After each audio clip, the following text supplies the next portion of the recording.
Bismillahirrahmanirrahim. Assalamualaikum warahmatullahi wabarakatuh. Syukur alhamdulillah, dengan video ini kita bisa kembali menyambung silaturahim, belajar berdoa, zikir, dan amalan-amalan yang sudah diajarkan di dalam Al-Quran, yang sudah diajarkan oleh para ulama, dan doa-doa yang diajarkan langsung oleh Rasulullah Shallallahu Alaihi Wasallam, diajarkan kepada sahabat-sahabat beliau, maupun doa-doa yang diajarkan secara turun-temurun, terus-menerus, dan tersambung sanadnya hingga kepada kita saat ini. Sholawat dan salam selalu dan tetap tercurahkan kepada junjungan kita Nabi besar Muhammad Sallallahu Alaihi Wasallam. Allahumma salli ala Sayyidina Muhammad wa ala ali Sayyidina Muhammad. Sahabat beriman, ada kalanya sebagian dari kita menghadapi kondisi ekonomi yang sulit.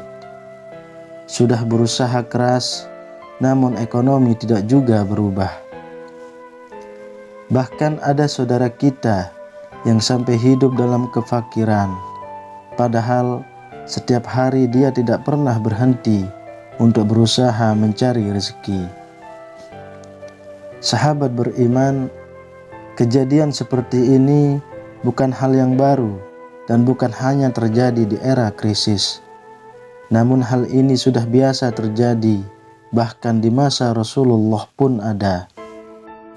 Kesulitan, kesusahan, ataupun kefakiran bukan berarti orang sangat malas berdoa dan beribadah, tapi bisa jadi salah satu di antara keduanya. Dan memang bagi seorang muslim merupakan keharusan untuk menyandarkan hidupnya kepada Allah Subhanahu wa Ta'ala dan mengikuti ajaran Rasulullah Muhammad Sallallahu Alaihi Wasallam. Demikian pula ketika seorang muslim menghadapi kesulitan ekonomi. Ada baiknya kita memperhatikan tips dari Rasulullah Shallallahu Alaihi Wasallam agar bisa kaya. Tips ini tercantum dalam hadis riwayat Muslim, seperti dikutip Syekh An-Nawawi Al-Bantani dalam kitab tafsir Marah Labid atau tafsir Al-Munir. Dari Sahal bin Sa'ad, seorang laki-laki datang kepada Rasulullah Shallallahu Alaihi Wasallam dan mengadu kepadanya perihal kefakiran.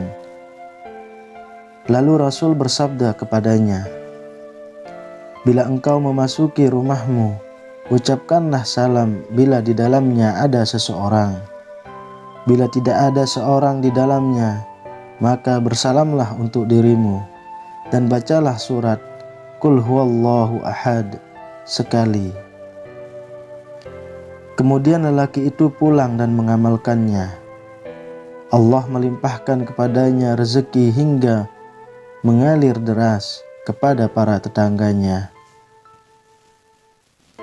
Riwayat tersebut dinukil oleh Syekh An-Nawawi dalam pembahasan mengenai tafsir surat An-Nur ayat 61. Jadi tips yang bisa ditiru adalah mengucapkan salam ketika masuk rumah. Jika rumah dalam keadaan kosong, tetap dianjurkan bagi kita mengucapkan salam. Sementara lafal salamnya dapat menggunakan kalimat yang diajarkan Ibnu Abbas dan Qatadah berikut. Ibnu Abbas berkata, "Bila tak ada siapapun di dalam rumah, maka ucapkanlah Assalamu alaina min qibali Rabbina.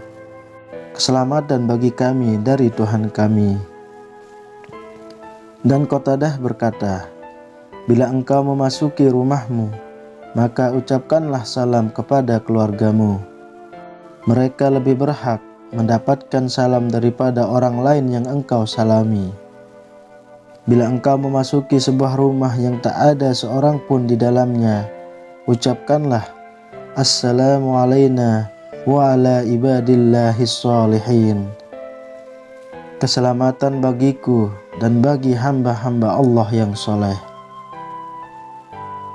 Sahabat beriman, dari kedua ajaran ulama tersebut tentang salam untuk diri sendiri yang dianjurkan Rasulullah bisa kita amalkan sesuai pilihan kita masing-masing.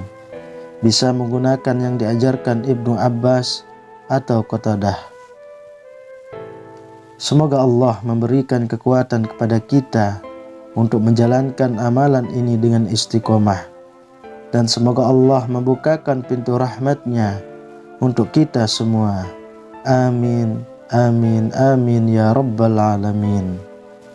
Assalamualaikum warahmatullahi wabarakatuh.